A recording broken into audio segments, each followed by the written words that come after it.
संराट की कृति नाम की पत्नी में पंचजन पैदा हुआ। रद की धमनी नाम की पत्नी में इलवल हुए। अनुराग की सूर्या नाम की पत्नी में बाष्कल और महिषासुर नाम का राक्षस पैदा हुआ। प्रहलाद की देवी नाम की पत्नी में विरोचन नाम का पुत्र पैदा हुआ और उस विरोचन के बलि नाम के पुत्र हुए, जिनको राजा बलि कहते हैं। बलि की अशना नाम की भार्या में बाण जिनमें सबसे बड़े थे, ऐसे 100 पुत्र हुए। बाण भगवान भूत भावन के गणों में, शंकर के गणों में मुख्यता को प्राप्त हुए। कश्यप से दिति में 49 मरुदगण नाम के देवता पैदा हुए। इंद्र ने उनको अपने समान देवता बना लिया। राजा परीक्षित इतनी कथा सुन करके कहने लगे, गुरुदेव ये थे तो वास्तव में दिति के पुत्र, दैत्य होने चाहिए। राक्षसपना छोड़ करके और देवता कैसे बन गए? कृपा करके कथा सुनाइए। सूत जी महाराज कहते हैं, हे शौनक जी, सुखदेव जी महाराज ने जब राजा परीक्षित का इस प्रकार का प्रश्न सुना तो कहा, राजन, दिति के 2 पुत्र हिरण्याक्ष और हिरण्यकशिपु दोनों मारे गए। तब दिति ने सोचा, मेरे पुत्रों को मारने वाला जो इंद्र है, उसको मारने वाला कोई मेरे पुत्र हो तो मैं सुख की चैन की नींद सोऊं। जो इस शरीर के लिए दूसरे जीवों से द्रोह करता है वो नरक में गिरता है। इस वास्ते जिसने मेरे पुत्रों को मारा उसका नाश करने वाला पुत्र मेरे जरूर हो, ऐसा विचार करके अत्यंत नम्र हो करके अपने पति कश्यप महर्षि की खूब उसने शुश्रूषा की, परम भक्ति की महाराज, और मीठी मीठी बातें कहकर के कटाक्षावलोकन से कश्यप जी महाराज को दिति ने अपने वश में कर लिया। फिर तो स्त्री के वशीभूत होकर के और पुरुष क्या नहीं करता, ये कोई आश्चर्य की बात नहीं है। अपनी पत्नी दिति को मनोवांछित वरदान दे दिया प्रजापति कश्यप ने। वास्तव में तो प्रजापति ने अपने आधे शरीर से स्त्रियों को बनाया जो पुरुषों की मति का हरण कर लेती हैं। शुश्रूषा को प्राप्त करके कश्यप बड़े प्रसन्न होकर के दिति से कहने लगे, हम तुम्हारे ऊपर प्रसन्न हैं। पति यदि स्त्रियों पर प्रसन्न हो जाता है तो उनके सब मनोरथ सिद्ध हो जाते हैं। संपूर्ण संसार के प्राणियों के वासुदेव ही देवता है, लेकिन स्त्रियों का तो पति ही देवता है। भगवान का भी पति के रूप में स्त्रियों को पूजन करना चाहिए। इस वास्ते पतिव्रता स्त्रियां पति के रूप में ही ईश्वर की एकमात्र भावना से सेवा किया करती है। आज तुमने अपनी सेवा से मुझको प्रसन्न क्या किया, मुझको जीत लिया। इस वास्ते तुम जो चाहो वो वरदान मुझसे मांग लो। दिति बोली, महाराज मेरे दोनों पुत्र मर गए, हिरण्याक्ष और हिरण्यकशिपु। अब मैं चाहती हूं कि जिस इंद्र ने मेरे पुत्रों को मारा उस इंद्र को मारने वाला और स्वयं कभी न मरने वाला ऐसा पुत्र आप कृपा करके और मुझे दीजिए। कश्यप महाराज ने जब अपनी पत्नी के ऐसे वचन सुने तो उनको बड़ा संताप हुआ। हाय हाय, मैंने बड़ा अधर्म किया। ये नारीमयी माया बड़ी विचित्र है। ये जिसके चित्त को हरण कर लेती है वो नरक में पड़े बिना नहीं रहता। मैं तो स्वार्थ के प्रति भी अज्ञानी हो गया, मुझे धिक्कार है। ओहो, इन स्त्रियों का मुख तो कमल का जैसा होता है और इनके वचन जो हैं अमृत के समान होते हैं, लेकिन इनका हृदय छुरी की धार के समान होता है। इनके मन को कोई जान नहीं सकता। संसार में इनका न कोई प्यारा है, और ये अगर स्वार्थ के वशीभूत हो जाए तो अपने पुत्र और पति आदि को मारने में भी संकोच नहीं करती। अब क्या करें? मैंने इसको वचन दे दिया कि तुम्हारा मनोवांछित वर दूंगा। अपनी वाणी को मिथ्या नहीं करना चाहिए, लेकिन साथ ही ये भी है, इंद्र भी हमारा ही पुत्र है, इसलिए वो भी मरना नहीं चाहिए। दोनों बातें किसी तरह से बैठ जाए, भगवान के चरणों में प्रार्थना करके, ऐसा विचार करके कश्यप जी महाराज ने कहा, ठीक है, तुम जैसा चाहो वैसा तुम्हारे पुत्र होगा, लेकिन 1 साल तक मेरा बताया हुआ व्रत तुमको करना पड़ेगा। अगर ठीक ठीक साल भर तक व्रत कर लोगी तो जैसा चाहोगी वैसा पुत्र होगा। उसमें गड़बड़ाध्याय करोगी तो तुम्हारे पुत्र में भी गड़बड़ाध्याय हो जाएगा। उन्होंने दीति ने कहा, महाराज कोई बात नहीं, आप मनोवांछित पुत्र के प्राप्त करने का व्रत बताइए, मैं अवश्य उसका पालन करूंगा। कश्यप ने कहा, 12 महीने तक इस व्रत का धारण करो। किसी भी जीव को किसी भी प्रकार का कष्ट न दो, मारना तो बहुत दूर की बात है। किसी के प्रति कटु वाक्य नहीं कहना, झूठ नहीं बोलना 12 महीने तक, अपने नख और रोमों को काटना नहीं, निषिद्ध वस्तुओं का स्पर्श, केश, तुष, अस्थि, भस्म, अंगा, इनका स्पर्श नहीं करना चाहिए। बालों को नहीं छूना चाहिए, तुष को नहीं छूना चाहिए, हड्डियों को नहीं छूना चाहिए, राख नहीं छूना चाहिए और कोयले नहीं छूने चाहिए। इनको छू लें तो हाथ पैर धो करके आचमन करना चाहिए। जल में घुस करके स्नान नहीं करना चाहिए। दुष्ट पुरुषों के साथ भाषण नहीं करना चाहिए। नीचे पहनने का जो वस्त्र है उसे कभी ऊपर नहीं, सिर पर नहीं पहनना चाहिए। एक बार पहनी हुई माला को फिर दोबारा नहीं पहनना चाहिए। झूठा नहीं खाना चाहिए और चंडिका को दिया हुआ अन्न, मांस इत्यादि नहीं खाना चाहिए। जिस भोजन में कीड़े मकोड़े पड़ गए हों उसको नहीं खाना चाहिए और रजस्वला स्त्री जिसको देख ले उस भोजन को भी नहीं करना चाहिए। दोनों हाथ की अंजलि से पानी नहीं पीना चाहिए। सायंकाल और प्रातःकाल संध्या के समय झूठे मुंह और झूठे हाथ पैर से नहीं रहना चाहिए। खुले हुए केश से नहीं रहना चाहिए और उस समय किसी प्रकार के वस्त्राभूषण अलंकारों से अपने आप को अलंकृत नहीं करना चाहिए। उपवस्त्र के बिना एक नीचे का वस्त्र, एक ऊपर का वस्त्र और एक छोटा गमछा, रुमाल इत्यादि और रखना चाहिए। हाथ पैर मुंह इत्यादि पोंछने के लिए उसको उपवस्त्र कहते हैं।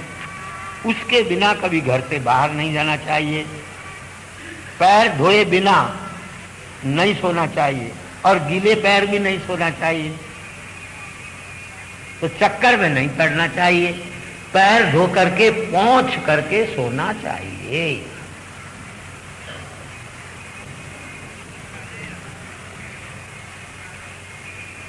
बिना धोया हुआ वस्त्र नहीं पहनना चाहिए।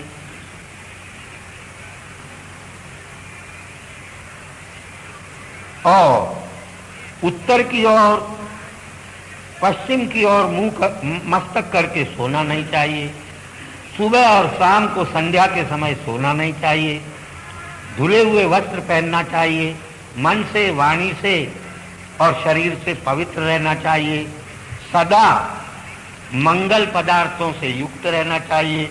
भोजन के पहले गौओं का, ब्राह्मणों का और लक्ष्मी का पूजन करना चाहिए, भगवान का पूजन करना चाहिए, सौभाग्यवती स्त्रियों का पूजन करना चाहिए, अपने पति के चरणार बिंदों का पूजन करके उसके समीप में बैठ करके भगवान का ध्यान करना चाहिए।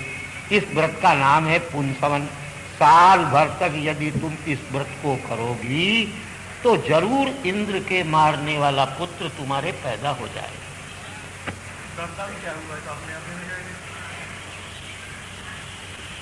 वरदान इसलिए हुआ कि गर्भणाध्याय बीच में होगा और ऐसा पुत्र न हो करके इंद्र के साथी एक के बदले 49 पैदा हो जाएंगी, जरा सी गड़बड़ी के कारण। और लोग आजकल कह देते हैं ये तो सब पाखंड है। सुन लो, बस अपने पतिदेव के इस प्रकार वचन को सुन करके और दिति ने गर्भ धारण किया। इंद्र ने देखा ये आफत तो तेरे ऊपर है, सीधा चला गया और जाकर के कहने लगा, मौसी जी आप 12 महीने तक कठोर व्रत करोगी, मैं आपकी सेवा में रहूँगा हैं और आपकी शुश्रूषा करूँगा। जंगल में जाकर के आपको फल पुष्प मूल कुशा दूरवा ला करके और दिया करूँगा। मेरी इस सेवा को कृपा करके और स्वीकार कर लो। बेचारी दीति ने कहा, अच्छा है बेटा है, व्रत 12 महीने तक कठोर करना है, सेवा में रहेगा, कुछ कामकाज करेगा, अपने को सुविधा मिलेगी।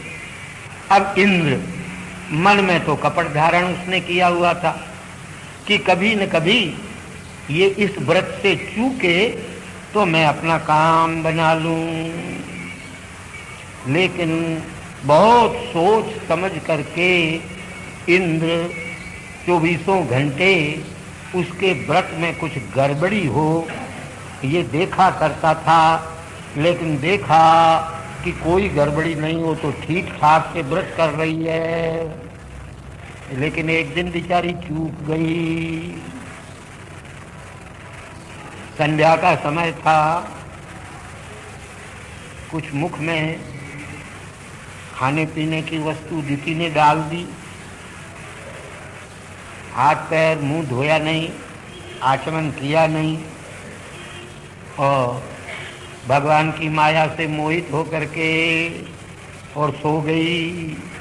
इंद्र ने देखा व्रत भंग हो गया, अपना काम बन जाएगा। योग माया से उसकी नासिका के अंदर प्रवेश करके इंद्र दीति के पेट में घुस गया और उसके गर्भ के 7 टुकड़े कर दिए।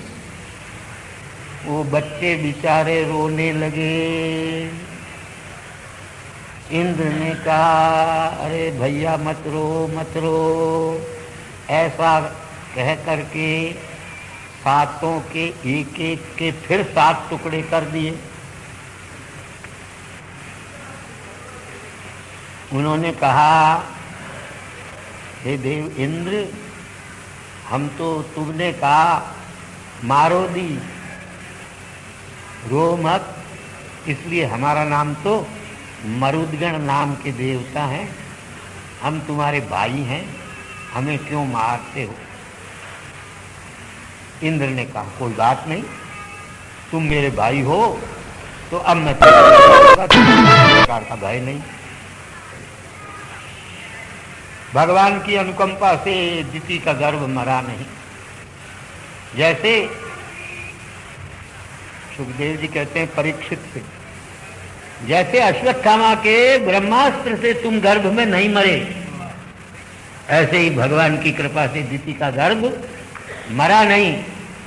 एक के 7 और फिर एक एक के 7, सातों साथी 49 हो गए। ये 49 मरुदगण नाम के देवता बन गए। इस प्रकार दीति ने कुछ ही दिन बाकी रह गए थे जब ये घटना घटी, साल भर पूरा होने में। वे ही सुखदेव जी महाराज कहते हैं, उसने तो सोचा था इंद्र को मारने वाला कोई राक्षस मेरे उधर से पैदा हो, लेकिन ये तो सब इंद्र के ही भाई देवता बन करके और पैदा हुए। माता के दोष के कारण इंद्र ने उनको सोमपान करने वाले देवता बना दिया। फिर तो उठी दिति और इंद्र के साथ अग्नि के समान अपने 49 पुत्रों को देख करके और बड़े संतोष को प्राप्त किया। कहने लगी, हे तात, तुम आदित्यों को भय देने वाले पुत्र की इच्छा से मैंने व्रत किया था, लेकिन तुम 1 के 7 और 7 के 49 हो गए, कैसे हो गए? अगर तुम जानते हो तो बतलाओ। इंद्र कहने लगा, माता जी, मौसी जी, तुम्हारी बात मन की को मैंने पहले ही जान लिया था, इसीलिए जब तुमने व्रत में गड़बड़ी की, संध्या के समय बिना हाथ मुंह धोए तुम सो गई। मैंने समझा व्रत भंग हो गया। मैं तुम्हारे गर्भ में योग से प्रवेश कर गया और मैंने 7 और 1-1 के फिर 7 टुकड़े कर दिए, तो भी ये सब मरे नहीं। ये भगवान के चरणारविंदों की कृपा से सिद्धि है। जो निष्काम होकर के और भगवान का आराधन करते हैं, वे ही स्वार्थ में कुशल होते हैं। इस प्रकार आत्मस्वरूप का प्रदान करने वाले भगवान का आराधन करके उस भगवान से विषयोपभोग को कौन वरदान में मांगेगा? माता, मैंने बड़ा बुरा किया, मैं बड़ा दुरात्मा हूँ, दुष्ट हूँ, मेरी दुष्टता को आप क्षमा कर दो। सुखदेव जी महाराज ने कहा, इस प्रकार अपनी बहिन के पुत्र इंद्र के शुद्ध भाव को देख करके और इंद्र से कहा, भैया अब तो ये तुम्हारे भाई बन गए, तुम्हारी सहायता करने वाले होंगे, इसलिए तुम ही इनका पालन पोषण भी करो। इंद्र ने दिति के चरणारविंदों में नमस्कार किया और स्वर्ग में चले गए। हे राजन, ये मरुत नाम के 49 देवताओं का जन्म मैंने तुमको सुनाया, अब और क्या सुनना चाहते हो? कथा सुनने के बाद राजा परीक्षित कहने लगे, आपने दिति के लिए जो 12 महीने का पुंसवन नाम का व्रत बतलाया, उसका विस्तार पूर्वक वर्णन सुनना चाहता हूँ। सुखदेव जी महाराज कहते हैं, जो स्त्री पुत्र की इच्छा से 12 महीने तक ये पुंसवन नाम का व्रत करना चाहे, उसको चाहिए मार्गशीर्ष महीने की शुक्ल पक्ष की प्रतिपदा में पहले पति की आज्ञा लेकर के इस व्रत को करे। बिना पति की आज्ञा के स्त्री व्रत, पाठ, पूजा, जप इत्यादि कुछ नहीं कर सकती। यहाँ स्पष्ट है, योषित भर्तुरनुज्ञया आरभेत व्रत विदम। ऐसा महर्षि कश्यप का व्रत बताया हुआ, लेकिन सुखदेव जी महाराज कहते हैं पति की आज्ञा लेकर के ही इस व्रत का आरंभ करे। और पहले ये मरुतों के जन्म की कथा सुने, ब्राह्मणों की आज्ञा से स्नान करे, स्नान करके सफेद वस्त्र और सफेद ही अलंकार धारण करे। प्रातः काल में विष्णु भगवान की लक्ष्मी के साथ पूजन करे। पूजा के पहले नमस्कार करते हुए इस मंत्र का उच्चारण करे, निरपेक्षाय पूर्ण कामाय महाविभूतपते ते नमोस्तु। हे ईश, तुम संपूर्ण गुणों से युक्त हो, लक्ष्मी से प्रार्थना करे, तुम विष्णु भगवान की पत्नी हो, महामाया हो, तुम्हारे चरणारविंदों में नमस्कार है। नमो भगवते महापुरुषाय। इस मंत्र से आवाहन, आसन, पाद्य, अर्घ्य, आचमन, स्नान आचमन वस्त्र, आचमन यज्ञोपवीत, गंध अक्षत पुष्प धूप दीप नैवेद्य तांबूल पूगी फल दक्षिणा और नीराजन आरती, ये षोडशोपचार से भगवान का पूजन करे। फिर इसी मंत्र से पूजन से बची हुई जो सामग्री है उससे 12 आहुति अग्नि में दे। इस प्रकार भक्ति से भगवती लक्ष्मी और विष्णु की नित्य पूजा करे।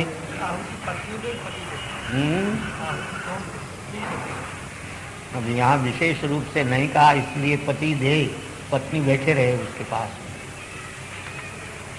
क्यों?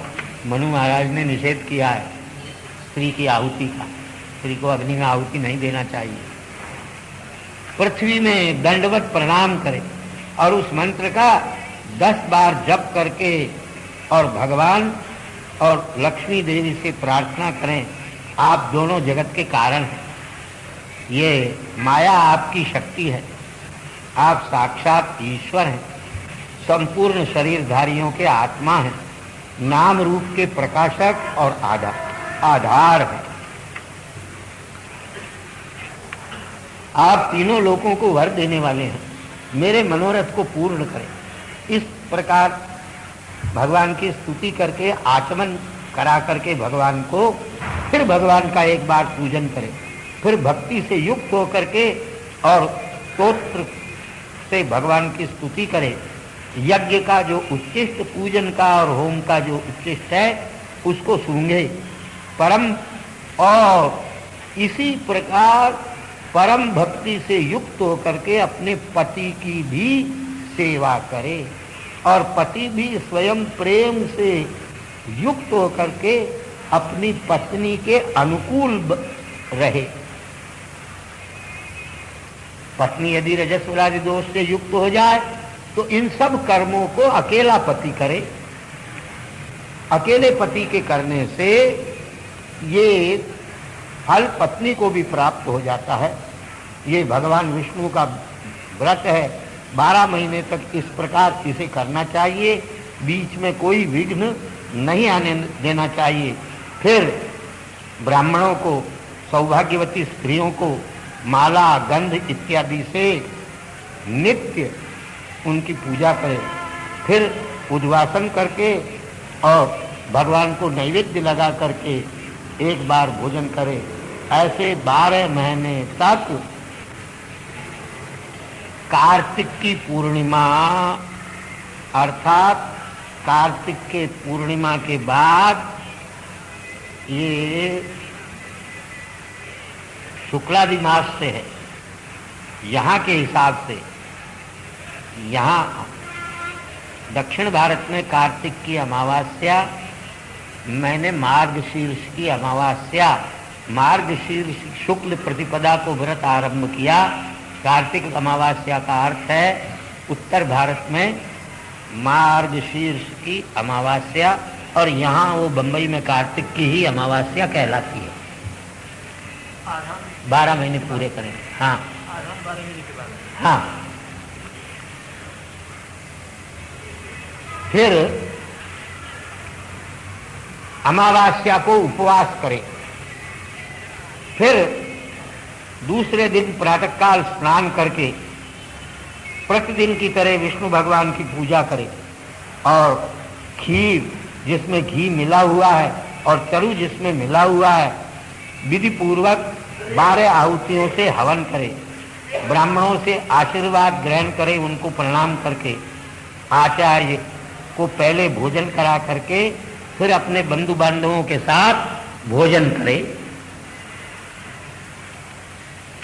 ऐसा 12 महीने तक व्रत करने वाली स्त्री सौभाग्य को प्राप्त करती है, लक्ष्मी को प्राप्त करती है, सुंदर प्रजा उसके होती है और यश भी उसका बढ़ता है। यदि कन्या इस व्रत को करे तो मनोवांछित पति को प्राप्त कर लेती है, विधवा सद्गति को प्राप्त कर लेती है। जिसकी संतान पैदा होकर के मर जाती हो वो यदि इस व्रत को करे तो उसके संतान जीवित रहने लग जाती है। जो पति के द्वारा अपमानित स्त्री यदि इस व्रत को करे तो पति के द्वारा सम्मान को प्राप्त करती है। कुरूप स्त्री इस व्रत को करे तो वह स्वरूप बन जाती है। जो देवताओं के कार्य में, पितरों के कार्य में इस अध्याय को पढ़ता है, उनके देवता और पितरों की अनंत तृप्ति होती है और भगवान उनके संपूर्ण कामनाओं के प्रदान करने वाले हो जाते हैं। मरुतों का जन्म और दीति का व्रत हमने तुम्हारे लिए कहा।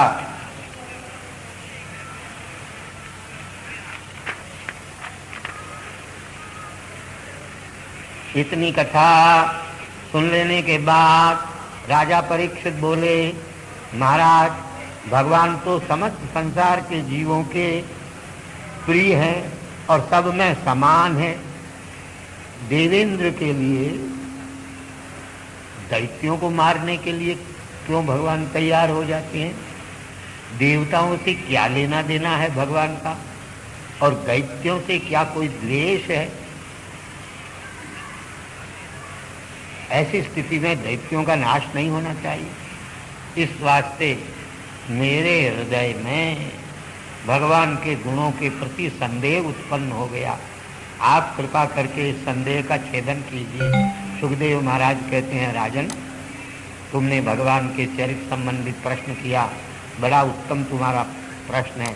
इस संबंध में हम तुमको प्रहलाद का महात्म्य जो नारदादी के द्वारा गाया जाता है, उसे अपने पिता वेदव्यास को नमस्कार करके और कहते हैं, भगवान निर्गुण हैं, ये बिल्कुल निश्चित बात है, लेकिन माया के गुणों को अपने आप में लेकर के वो बाध्य भी बन जाता है और बाधक भी बन जाता है।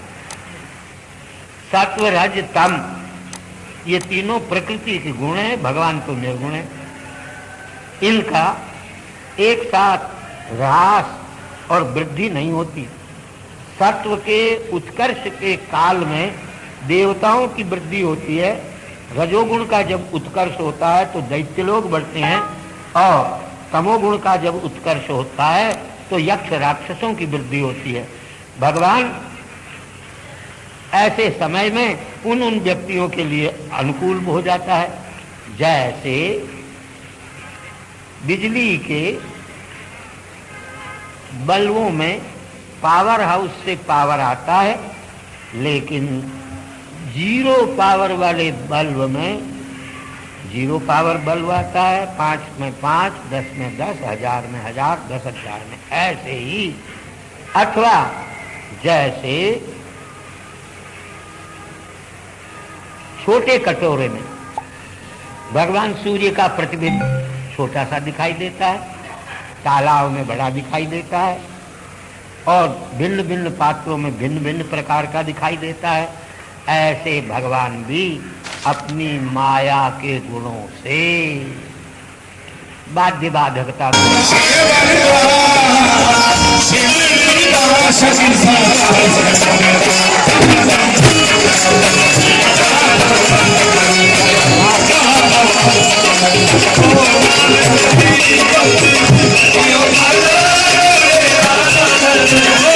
संसार का संहार करना चाहते हैं तो तमोगुण बढ़ जाता है। राजन, भगवान अज है, तथापि प्रकृति और पुरुष को सहकारी बना करके पहले काल को उत्पन्न करते हैं, उसके द्वारा फिर देवताओं की सेना को बढ़ाते हैं और राक्षसों को मारते हैं। इस विषय में युधिष्ठिर ने जब राजसूय यज्ञ किया था,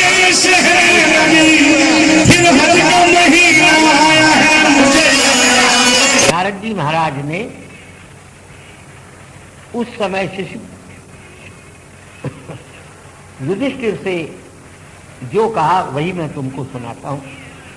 राजसूय यज्ञ में शिशुपाल को भगवान ने अपने चक्र से मारा, और चक्र से मारे गए शिशुपाल का तेज भगवान के अंदर प्रवेश कर गया।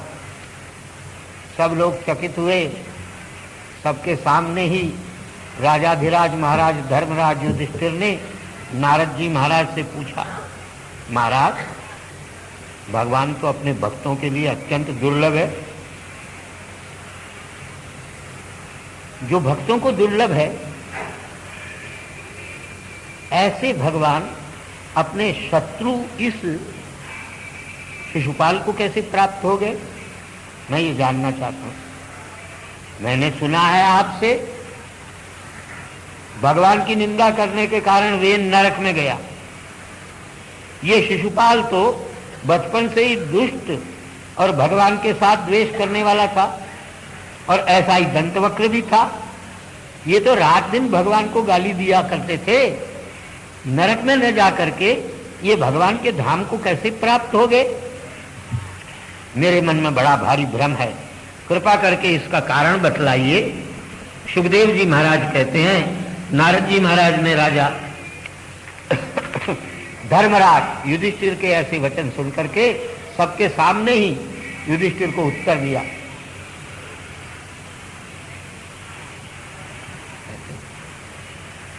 राजन धर्मराज युधिष्ठिर, निंदा स्तुति का ज्ञान कराने के लिए ही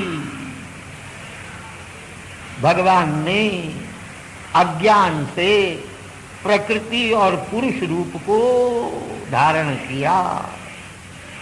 देहाभिमान से प्राणी यह मेरा है, मैं इनका हूं, इस प्रकार की विषमता को प्राप्त कर लेता है। फिर तो वह हिंसा इत्यादि कुकर्म करने लग जाता है। भगवान में यद्यपि किसी प्रकार का वैषम्य नहीं है।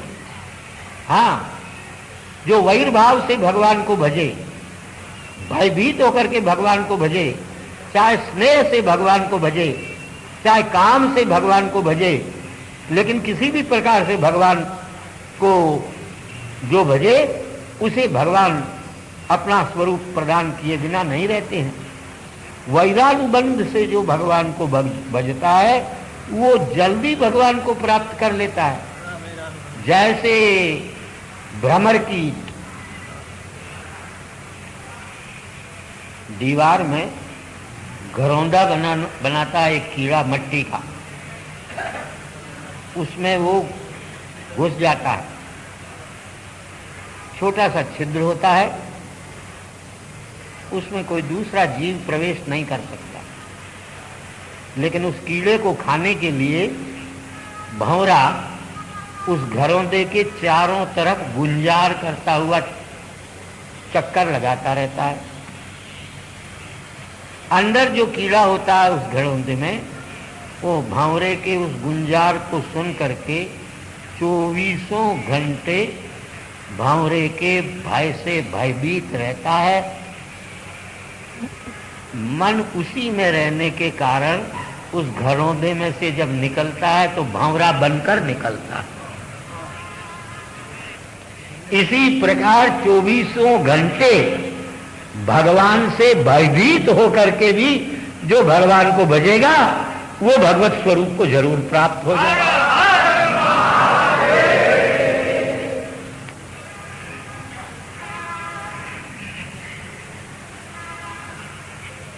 एक शिशुपाल की बात क्या है, द्वेष से भगवान को भजने वाले बहुत से हुए जिन्होंने भगवान को प्राप्त किया। कौन कौन है हम गिनाते हैं।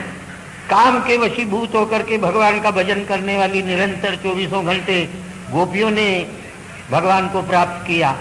भयभीत होकर के और भगवान का भजन करने वाले, भगवान का चिंतन करने वाले कंस ने भगवान को प्राप्त कर लिया। द्वेष के कारण निरंतर भगवान का चिंतन करने वाले इस शिशुपाल और दंतवक्र ने भी भगवान को प्राप्त कर लिया। संबंधी जान करके भगवान का चिंतन करने वाले यादवों ने भगवान को प्राप्त कर लिया। और धर्मराज युधिष्ठिर, अपनी बात पांडवों की तुम क्यों नहीं सोच रहे हो? तुमने तो स्नेह से भगवान को भजन किया, तब भी तुमको भगवान की प्राप्ति हो गई। अब तुमने पूछा वेद, तो कहते हैं वेद ने तो इनमें से एक किसी भी रूप से भगवान को भजा नहीं, इसलिए उसकी दुर्गति तो होनी ही थी। भयंकर नास्तिक था, मानता ही नहीं था भगवान को। उसने तो किसी भी उपाय से भगवान में मन नहीं लगाया। हाँ, जो किसी भी उपाय से, चाहे कामना के वशीभूत होकर के, चाहे द्वेष से, चाहे भय से भगवान को भजे, वो जरूर भगवान को प्राप्त कर लेता है। किसी भी रूप में भगवान को शंका ही नहीं होनी चाहिए। गोपियों ने पति के रूप में भगवान को भजा, लेकिन प्राप्त कौन होगा? भगवान ही प्राप्त होगा। आप रस्सी समझ करके सांप को पकड़ें तो आपके हाथ में क्या आएगा? सांप। तो भगवान को चाहे जो समझ करके आप भजो, भजा तो आपने भगवान को ही, इसलिए भगवान ही आपको मिले।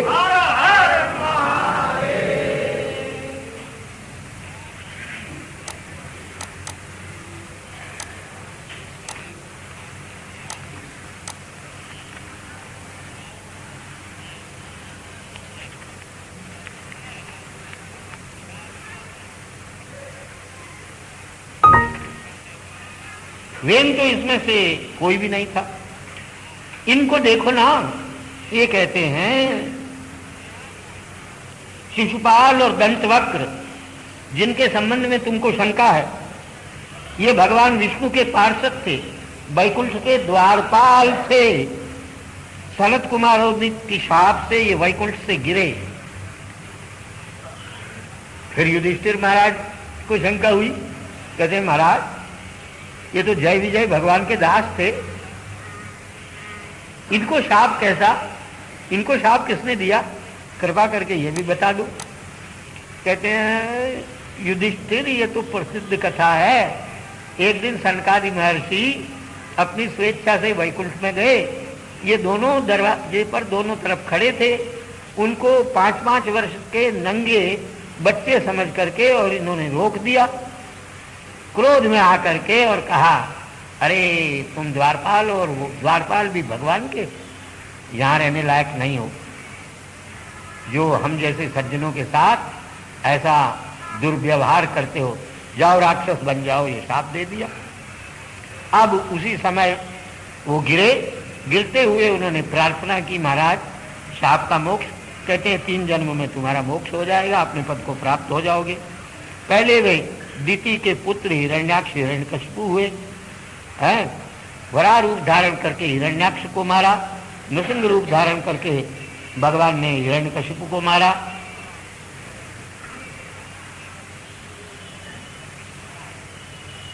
जो किसी भी शस्त्रास्त्र के प्रहार से मरने वाले नहीं थे।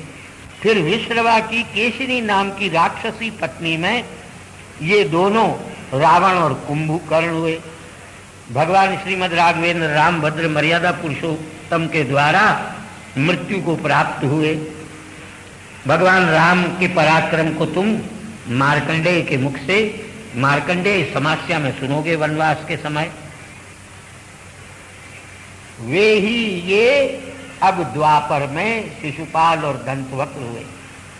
भगवान के चक्र से मर करके, शाप से मुक्त होकर के ये पुनः भगवान के पार्षदों में स्थान प्राप्त कर गए। युधिष्ठिर कहने लगे, महाराज आपने कहा हिरण्यकशिपु अपने पुत्र के साथ द्वेष करके भगवान से मृत्यु को प्राप्त हुआ।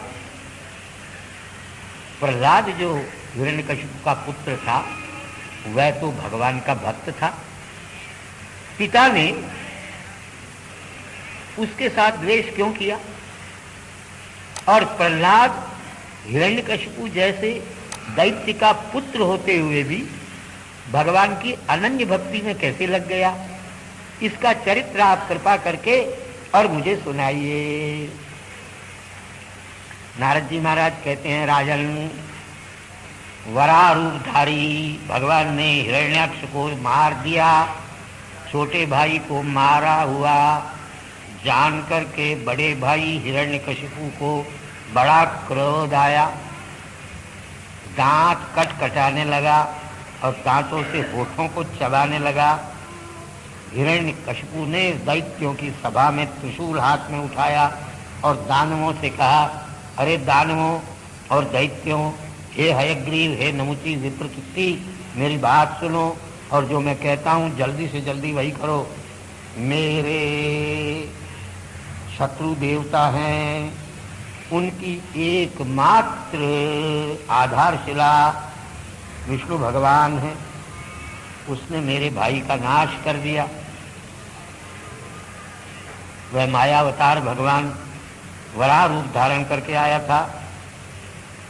अब मैं उसको मार करके इस त्रिशूल से मेरे भाई का उसके रुधिर से तर्पण करता हूँ।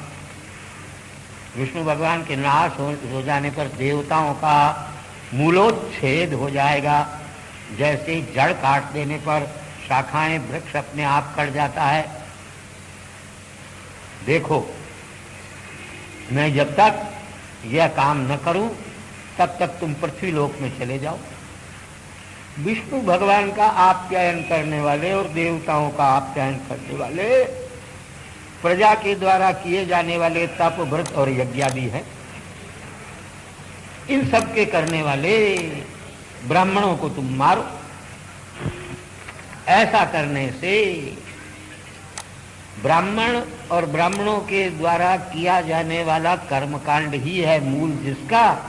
ऐसा विष्णु मूल के नष्ट हो जाने पर अपने आप नष्ट हो जाएगा।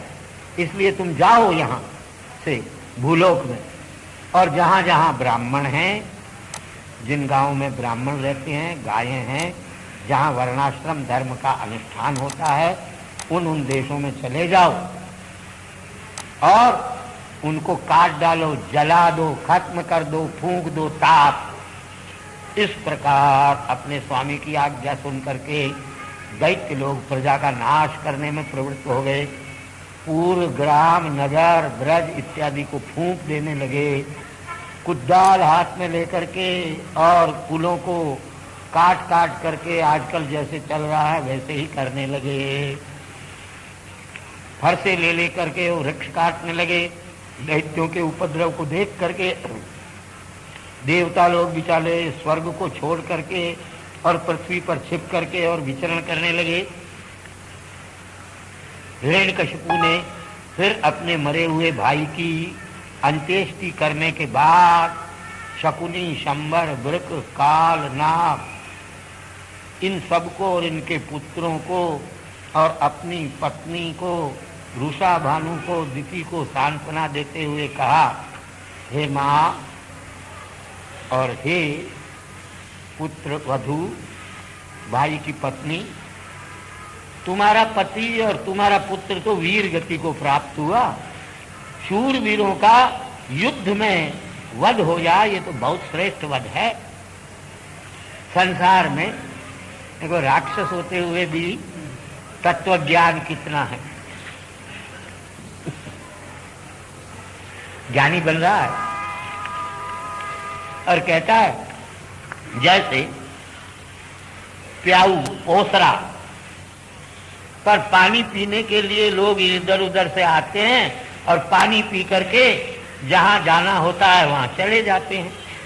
इसी प्रकार संसार में जीव पैदा होते हैं और मरकर अपने अपने कर्म की गति के अनुसार चले जाते हैं। इसलिए पैदा होने पर हर्ष नहीं करना चाहिए और मरने पर शोक नहीं करना चाहिए।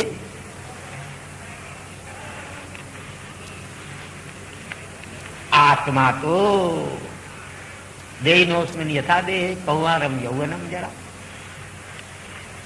अविनाशी है, नित्य है। ये आत्मा का शरीर के साथ संबंध जो है ये तो माया से हुआ। जैसे कोई मनुष्य अपने आंख को नचाए तो पृथ्वी नाचती हुई दिखाई देती है, इसी तरह से माया के गुणों से मन जब घूमता है तो पुरुष भी घूमने जैसा बन जाता है। जीव देह में अभिमान करके और अपने स्वरूप को, आत्मा को भूल जाता है, तो उसे संसार में आकर के और नाना प्रकार के दुख भोगने पड़ते हैं। इस वास्ते कर्म के द्वारा की जाने वाली संपूर्ण क्रियाएं मिथ्या है। ऐसा जान करके आप लोगों को शोक नहीं करना चाहिए। मैं तुमको यमराज और प्रेत के बंधुओं का एक संवाद सुनाता हूँ। बड़ा सुंदर संवाद है। उसी नरदेश में एक सुयज्ञ नाम का राजा था। वो युद्ध में शत्रुओं के द्वारा मारा गया। उसके संबंधी बांधव उसके चारों तरफ बैठ गए और बाणों से निर्भिन्न